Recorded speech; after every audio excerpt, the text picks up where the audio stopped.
Hello, ladies and gentlemen. Austin Petersen here, former presidential candidate for the Libertarian Party. Thank you so very much for tuning in to this Google Hangouts Live. We're very grateful to have you here for a very important discussion that is extremely topical and relevant to people who care about the future of the United States and more specifically about the future of the liberty movement. My guest here tonight is a man who needs no introduction, but who I shall give one for anyway, and that is Mr. Larry Sharpe. Larry Sharpe is a businessman. He's an entrepreneur. He was a candidate for vice president of the United States for the Libertarian Party. And he's a wonderful guy, and he's my friend. And I'd like to welcome him here. Larry, welcome to the show. Thank you. Appreciate it. I'm glad you had me today. Thank you. Yeah, well, this is a very important topic, and it's one that's caused an enormous amount of outrage across the entire United States. Very few issues can get people talking about the Libertarian Party, it seems. But most of the times when we have issues that people talk about, they want to talk about the things that make them laugh. They're going to laugh at, the foibles, the faults, the naked guy, things like that. But very rarely does the Libertarian Party interject itself into the national dialogue in a matter of substance and importance. When it does, it's something that we all have to pay attention to. And the issue that recently came up was that of the vice chair of our party, the Libertarian Party, Mr. Arvin Vohra, who made some very inflammatory statements recently, specifically concerning the members of the military. And so I'd like to discuss those issues right up front, right up top. But before I do, I'd like you to just tell us very briefly. I know you served in the U.S. Marines.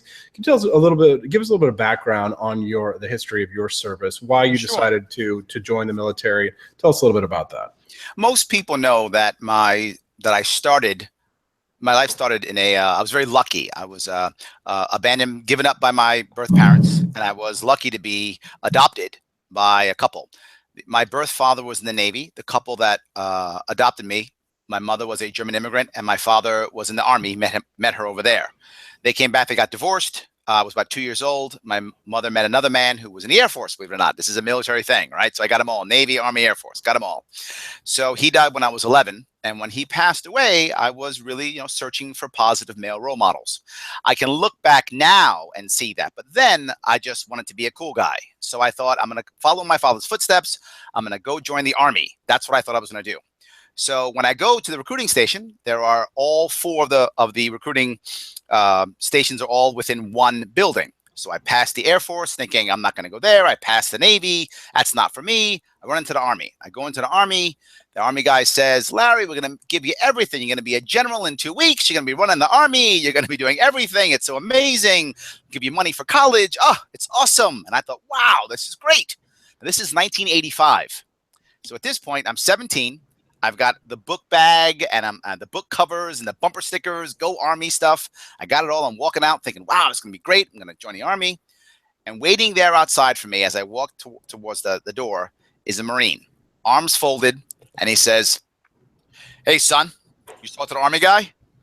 I said, yeah. He says, you got a second? I said, sure. I went inside. He said, I see that Army stuff. I bet he promised you everything, didn't he? And I said, yeah, it's going to be great. He said, we call that the solar plan. Everything under the sun. I thought, huh? He said, you know what I'm going to offer you? I said, what? He said, 4 hard years. Are you ready? I said, yes. And I signed right there. Done. That guy saw me coming a mile away. I don't know what he knew. I must have had something written on my face. He knew exactly what he had to say to get me. I wanted that so badly. I just wanted some positive male role model to say, get up, get going, do your work, be a man. And boy, did I jump in it. And I joined the Marine Corps. I did the first 3 years in the Marine Corps. I enjoyed it. I loved it. I was in the infantry and in the artillery. Only infantry when I was doing Florida observation, but stationed with the artillery always. And while I was with the artillery, I enjoyed it. I had a great time. I knew how to become a man. I learned how to lead. I was 19 years old in charge of 19 people. That only happens if your dad owns the company outside of the military. So the leadership that I got was amazing. The things that I got was great. I loved what I did. This was during the Cold War. So the bad guy at that time was Ivan, the Russian. So we called him Ivan. And I decided after 3 years, should I get out or should I stay in? I decided to stay in because I didn't have a good skill set. I didn't have a college degree yet. So I went for the next 4 years, got a college degree, The Marine Corps paid for 75% of that college degree. I got a degree in anthropology. I got a different job. I went to intelligence so I could learn how to actually do something. And then I got out. 7 years later, I was 23, 24 when I got out. And I actually had an opportunity to do something. So the military was good to me. I don't know if that was a good enough story or not. Yeah, very good. Thanks for the background there. So now everybody has a good idea of where you're coming from. I did not serve in the military, and the primary reason for me deciding not to serve is because I really despise being told what to do. I am not a fan of bureaucracy, and amongst other reasons, I decided not to join just because I always had a severe problem with authority. I was always a good kid. I always obeyed my teachers and things like that. But I knew that if I was ever put in a situation where I had to do something that I felt was questionable, I would break out, and again, a little bit of a rebellious atmosphere. So I just knew that it wasn't for me. But that being said, I still respected the military. My father was in the Army. He was Special Forces, Green Beret. Got his wings, I believe, in 1969, and taught me how to shoot a gun, taught me how to be a man. And I was very fortunate in that I did have a very loving father who was, he was strict, but he was kind and loving. And after my mother passed away when we were very young, he was a good role model for me. But because of him, he took me to all of the battlefields when I was a young man. He took me to Gettysburg. He took me to Vicksburg. He took me to Sharpsburg. The Battle of Antietam. We walked through with my grandfather, and he taught me a love for our nation's history. Which our nation's history would not be what it was today if it was not for the U.S. military. And that's something that doesn't matter. You can be the most hardcore anti-war, hate the troops anarchist, or you can be the most pro-war, neoconservative, bomb them all and let God sort them out sort of a guy. You have to admit that the U.S. military has shaped the world that we live in today. Now, that being said, everybody has a right to criticize. The First Amendment of the United States gives people the right to say whatever they like. But just like you've said in some subsequent posts in response to Arvin Vora's comments, which I'm going to read some of them here in just a moment, it does not make you immune to criticism. And so let me just read to you some of these quotes, and then I'll have a follow-up question for you, and then I'd like you to just spitball for me. So in this incident, LP Chairman Vora said that it's a common excuse to join the military, despite disagreeing with every single thing that it does, is that the military pays for college, as you took advantage of. The translation of that is, Arvin says, I agreed to kill innocent people because I wanted the money. That type of decision-making is below the lowest threshold of any kind of morality that I know of. Financial benefits do not justify killing strangers and destroying countries. Before you join the military, the DEA, or other organizations that use violence, he's conflating now executive branch, unconstitutional executive agencies with the U.S. military, which are entirely constitutional, and saying before you join them, first decide if you actually agree with their mission. If you do not, I wanted the money is not a moral excuse at all. So my question to you is, Larry, did you agree to kill people for money? That's a great question. And I was prepared when I was a Marine to give my life for whatever mission the officers would have told me. I was also prepared to give orders to send men to their death. What I know for sure is I never, not one time, thought about the money. I never made more than $19,000 in 7 years. I never made more than $19,000 a year. That was the highest salary I ever made, was $19,000 a year. It was never about the money. I'm not saying I was right or righteous in my decisions at all. I'm not saying that. What I'm saying is I never thought, because of all this money, that's why I'm killing people. If I wanted to do that, by the way, I never served in combat and never killed anybody. I'm saying I would have if they would have ordered me to. I'm being forward with you. If they would have told me to go to war, I would have gone to war. I thought at the time it was the right thing. I believed at the time that it was the right thing to do. I never thought it was for the money ever. And I would bet that 99.9% of everyone who's ever served has never thought, wow, this is where the cash is. Let's go kill people for money. If you really want to make money killing people, there are tons of mercenary services where you can actually do that, make lots of money, and not have to worry about, people forcing you to do stuff. You can just basically walk away or shoot your officers. It doesn't matter if you become a mercenary, you can do that. There's a way to do that. I want to be clear about what he said, though. Everything that he said in all of his notes I agree with almost all of it. Almost none of it I don't agree with. I agree with 99, maybe 100% of it. I agree with everything he said. War is evil. War is bad. I'm not the same man I was 30 years ago, right? I'm 48 years old now. I'm not 17. I think differently than I thought then. Would I join now? No, I wouldn't join now. But I'm also not 17 years old now. I'm also not from a broken home now. I'm a different man than I was even I wasn't a man then. I was a boy. Now I'm a man. I think differently. So that's the part that bothers me, is not what he said at all. I agree, and I said it and I say it again. I agree. The military-industrial complex is embarrassing. It is immoral. It is wrong. Foreign wars are terrible, and recruiters use whatever tools they can to fool boys into trying to get them to become men. And in today's world of broken families, blended families, absent fathers, oh my God, it's a gold mine for them. Of course it is. Expensive college, yes. That doesn't make them immoral murderers. It does not make them that. And that's the question really here is that you know, Arvind seems to be judging people's actions as if everybody who goes into the military is fully capable and aware of the consequences of the decisions that they make. I mean, quite frequently, as a matter of fact, you know, I've been making hundreds of calls to people here in the last few weeks, talking to them about, you know, their ideas for liberty, and frequently I speak to police officers. Today I think I spoke to 2 police officers who consider themselves libertarians, and one of them even said it was, you know, because of the work that I had done that changed his mind on some of these issues of criminal reform. And some of these are people that, a lot of these people that I speak to are veterans, and you know, they're very interested in the ideas of liberty, but when they hear what Arvind Vora has to say, well, I see people leaving the Libertarian Party all across the United States. So whether or not we agree with what Arvind is saying, and you're saying in many ways you do agree with what he's saying, is this really wise for someone whose sole job is to help other people build their parties to engage in this kind of behavior, knowing the results and consequences will be disastrous for the other people in the field, for the people like you and me who run for office, for the people who actually put our lives on hold when you could be making so much more money. I could be doing, if we really cared about money, you know, we'd be doing something else. Yes, we wouldn't be doing this, that's for sure. Yes. So my question to you is from a standpoint of messaging. I mean, let me just ask you straight. Do you think Arvind Vora should step down?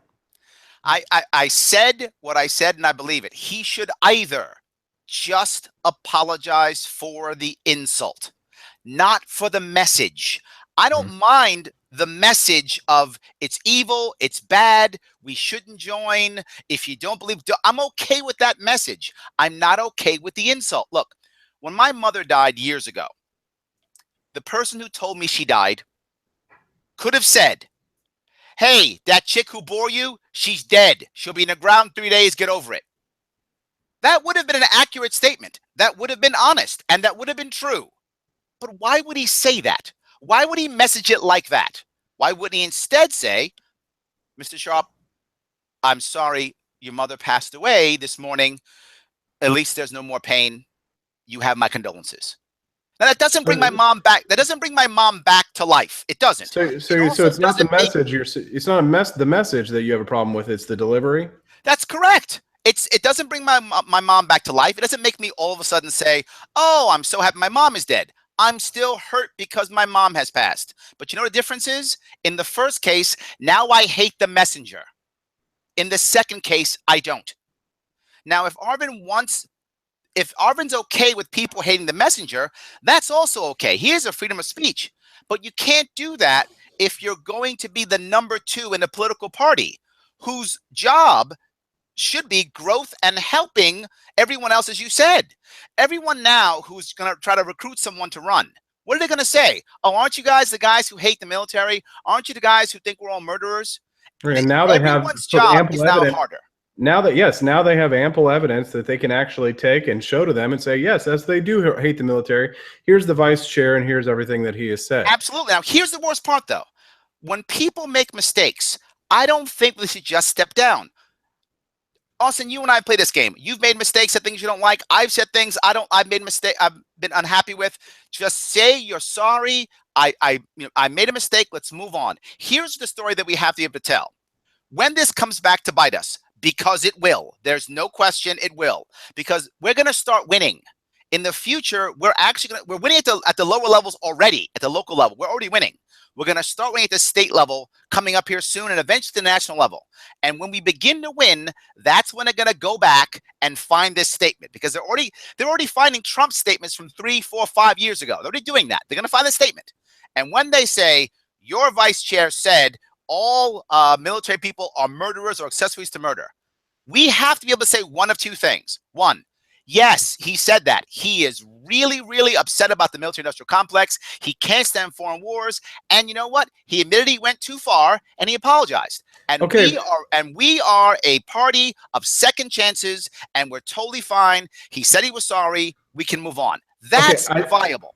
I think I have to disagree with you, Larry, on this, and I want to push you on this for just a moment, because if it was the Republican Party or the Democratic Party, if a person had such a colossal screw up, they would have been fired immediately.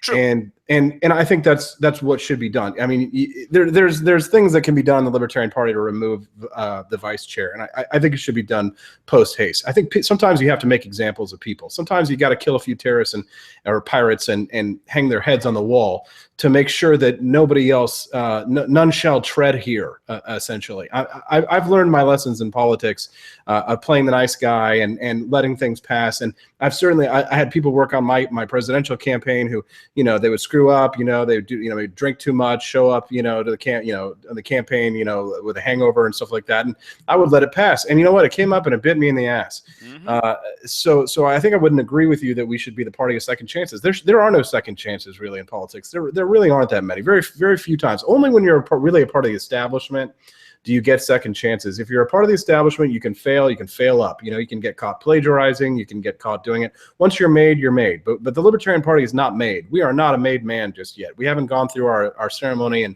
we haven't whacked a few guys yet. We're still like trying to. We have two issues. One is I get what you're saying. I think sometimes that's true. But I do think you want to give someone the benefit of the doubt. The problem I'm having now is he's not apologizing. But if he did apologize, if he said, and again, it has to be very simple. It has to be humble. He realizes he went too far, and simple, just that. No extra stuff on top. Just, hey, I went too far. I'm sorry. That's a story I can tell. And yes, I am a guy of second chances. I've made too many mistakes in my life, Austin. I want second chances. Okay, I get that, Larry, but here's the thing. I have a problem. I have a problem with what you're saying when you say you agree with his message. I mean, so you agree with him when he says that the military members are moralist murderers. No. Let me clarify that. No, the underlying message that he has clarified afterwards. Okay. Thank you for that. Thank you for saying that. Let me clarify that. The underlying message he said afterwards was, they recruit people when they're young, take advantage of young people. They're sending people off to war and lying about, what they're fighting for. The military-industrial complex is creating this. Our mission is corrupted. That underlying message, I 100% agree with. That message, the way he's trying to spin his way out without saying sorry, that message that he then clarified, I absolutely agree with. The military-industrial complex and the corrupted mission is bad and evil. Absolutely. The people are not, and if they are, this is my bigger point. If you're going to push the point and say that the guys and gals who join the military are evil because they're part of the industrial complex, then so is everyone who votes and everyone who pays taxes. Then we're all guilty equally. And if you're going to say that, I'll buy it. We're all guilty. Okay, I don't want to get too far off topic. I'd just like you to kind of give me a really brief answer on this one, and then I kind of have some actual political topics about importance of people who actually matter and issues that actually matter, rather than Arvin Vohra that I'd like to talk to you about before we have to go.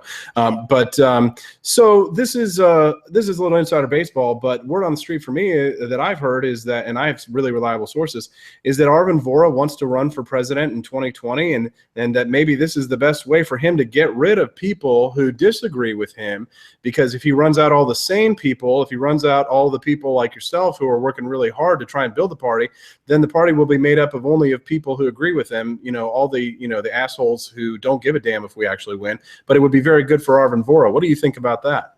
I don't think he's thinking that far. I don't. I think Arvin Vohra doesn't have empathy. I think he's lacking it tremendously. And because of that, because I just think he just doesn't get it. I think Arvin actually believes because he is right, he can say what he wants because he's correct. That's what I think he actually believes. And that kind of person who can't do that can't be the number 2 in the Libertarian Party. Cannot be. So since he will not apologize, yes, he has to go. Yes. If he can't apologize, he's got to go. 100% yes. Agreed, my brother. All right, let's talk about something that actually matters. Please. All right, and again, I've got a lot of questions here, but I'm probably not going to be able to get to all of them. I just want to try and get your brief hot take on some of these issues. Real quick, what was your take on Donald Trump's bombing of Syria? I can't believe that he would just do that. Bombing of Syria was nothing but bad. All it did was make things worse. It gave the people who are fighting there false hope that we'd be involved. It made the Russians and the Turks unhappy and did nothing but kill people. It was bad in every possible way. The best answer would have been just walk away. He says he saw those kids who were gassed. That's only because the media won't show the regular bombing, which would show chunks of kids all over the place. We show arms and legs smashed over, the heads smashed everywhere from the bombs that we've dropped. So no, completely bogus. All right. So the next thing, listen, I agree with you on the whole. I'd love to bring all the troops home. In terms of messaging, I don't think that message honestly resonates with the American people. And the reason why is because we all have the internet nowadays, and every day I'm watching a new beheading video of ISIS in the Middle East. Now, some Americans don't give a damn what happens overseas. They say, yeah, okay, fine, just come home and all that. But there are people who do empathize, and they see what's happening. They think that something like that's going to happen here in the United States. How do we counter that kind of a threat? I mean, they have threatened to attack us. They have had ISIS-inspired attacks here in the United States. How do we constitutionally, legally, morally, ethically, in line with our principles, solve the problems of global terrorism? Yeah, it's going to sound crazy. We walk away. We literally walk away. What is the reason for that? Okay, look at Vietnam. We bombed Vietnam like there was no tomorrow. We dropped more bombs in Vietnam than anything else. We walked away. No. I got to stop you. Listen, please. Global terrorism is not Vietnam. Okay? The Vietnamese were not here trying to inspire terrorist attacks. The Vietnamese did not attack us domestically, did not kill 3,000 of our citizens. We're talking about global terrorism right now. When anybody can walk in with a bomb, a car bomb or truck bomb, or fly a plane into a building, you cannot turn your back on radical Islam. You cannot turn your back on Islamic Jihad, because their stated mission and intent is to create a global caliphate. Are you comfortable with allowing a new state, which libertarians don't like at all, of course, with allowing a new Wahhabist Islamic state to rise in the Middle East that has the sole express purpose of destroying the West? Yeah, we already have one. It's called Saudi Arabia. Saudi Arabia is a caliphate. It's exactly that already. So what? No, because Saudi Arabia is an ally. Yes. And so what? So they'll become an ally too. Who cares? I'm not concerned about that. Here's why. There are about 20 to 30,000 ISIS fighters, give or take. There are more New York City cops than there are ISIS fighters. Are they going to invade us? No. They might attack us. That's true. I'm agreeing with you. We should defend ourselves. Absolutely. But here's the reality. Is there any actual chance that they will take over the nation, become our overlords, invade us? Zero chance. There is actually no actual threat to the Constitution. But that's not my fear. No, that's not what my fear is. That's not my fear. And listen, I am playing devil's advocate here because I think it makes it more interesting. But I mean, because these are the real concerns I feel that the American people have. I'm not concerned that a global caliphate is going to happen because of ISIS. What I'm concerned about is that we're going to have another 9/11, and then the American people are going to demand more war, and we're going to get bigger government. So my question is what is a realistic position that we can take to assure the American people that we will not have another 9/11? We cannot ensure that. How can you possibly do that? That's not my job either. Look, when I was in the military, I was a Marine. I took the same oath the president took, and that was to support and defend the Constitution. Not every single American. What's supposed to happen is that we protect the Constitution, and the Constitution protects our rights so we can protect ourselves. That's how it's supposed to happen. Right? We're Second Amendment people, right? It's supposed to happen that way. If we keep fighting these wars, okay, if you want to actually win, we could. If you're telling me you're prepared to put 500,000 Americans into the Middle East, keep them there for 30 years, and drop trillions of dollars, and when the American people say, I don't want to do it anymore, draft them to make sure we can put 500,000 people there, drop trillions of dollars, and meanwhile, over those first 20 years, body bags keep coming home. If you're saying you're good with that, maybe we can fix the Middle East, maybe. I'm not good with that. Let the Middle East fix itself. They're fighting us because we're there. If we weren't there, they wouldn't fight us. Now, would it stop immediately? Of course not. No matter what we do, it's not going to stop immediately. If we walked away tomorrow, of course they want to bomb us, probably more, because they want us to come back. Us there creates more terrorists for them. The more people we kill, I've heard that. I've heard that line before, and yes. I would love to. We could talk further about that for hours, but I want to get another threat. North Korea. We're talking about a nuclear power here. Somebody who now even by the most radical definition of the NAP, and I'm sure you know how I feel about the NAP. If you accept the NAP, I still love you. Okay, threat. If I say I'm going to kill you, yep, then I would say that perhaps a threat would be something that you could actually use initiatory violence for. Okay. So my question to you is like, how long do we allow North Korea to threaten us, threaten our sovereignties, threaten the security of our nation and our allies? I love this. Before we actually act. Yeah, Austin, I'm going to tell you something. You might not know this. I am the actual true king of Spain. I'm the true king of Spain. I am. I'm the true king of Spain. And in fact, their government right now is illegal because I'm the true king and I want to overthrow Spain. I just threatened Spain, didn't I? Should they now come and bomb me? Of course not. I'm not going to take over Spain. I can yell and scream all I want. It doesn't matter. It's never going to happen. That's number one. So because someone says something, ISIS yells, we're going to get you. No, they're not. Kim Jong-un, we're going to get you. No, he's not. What's he, drop a bomb in one of our cities? If he dropped a bomb in one of our cities, North Korea will be a hole in the ground. It's never going to happen. But more importantly, why would we want to attack him? I don't want to send 100,000 troops into North Korea so the Chinese can attack before. We lost that war once before. I don't want to lose it again. How about instead we do this? I have a crazy idea. How about instead we actually open ourselves up completely to North Korea? Hey, why don't we start trading? Let's forget everything. Let's open up totally. But more than that, let's go to Kim Jong-un right now. This is going to sound insane. But if I think like him, where's he going to go? What's he going to do? He has nothing else to do. What we should do is say, hey, Kim, take all the money you stole from your people, pack it up, grab your 100 people you love or you wanted to torture, where those people are, take them to Shanghai. The Chinese will give you an island off the coast. Hang over there, retire. Idi Amin did it. Why won't he? He walks away. North Korea is open. We pull our troops out of South Korea so the Chinese don't feel like we're on their border. And the Koreas decide how they want to unite. Right. I would love to live in your world. I love to live in your world, Larry. But the guy's firing missiles, into the sea. You're blowing up nowhere. He's the best. Listen, the most objective intelligence estimates that I read, the ones that are not that are the least biased, are saying that in 20 to 30 years, that guy's going to have an intercontinental ballistic missile that will be able to hit the United States. I believe it. Okay, I don't want to debate that forever. I got two more questions, and I got to bust through them. Let's do these fast. Oh, these are good, Dawson. What are you doing? There's so much cool stuff. I know. We got almost 200 viewers watching right now. They love it. We should have done like a 6-hour deal. That's the problem. Dude, I'm going on a 12-hour day here right now, dude. I got to get some barbecue. It's 9:30 where I live. Come on. I know. All right. So last two questions, really quick. What's your opinion on the U.S. military being used to enforce global free trade? I mean, do you think that Thomas Jefferson sent your predecessors, U.S. Marines, into Tripoli because of the threat to American merchant shipping? What's your thoughts? Yeah, this is where I have trouble. This is not clear for me because there's a part of me that says, this is part of our Constitution, right? This is part of what they should be doing. At the same part, I don't like the idea of what happens because of that. Then bases, I don't like the end game. If we could somehow make sure the end game doesn't mean bases in 200 countries, well, I'm exaggerating, bases in 100 countries, then I'd be okay with it. That's my worry. My worry with that is mission creep. If we could clearly define the mission and not have mission creep, I'm okay with it. Yes, I am. But that's my worry is mission creep. Mercantilism. All right. We'll get you on that one later. All right. Last question. What's your analysis of the Department of Veterans Affairs? Should we take that healthcare model and make it national?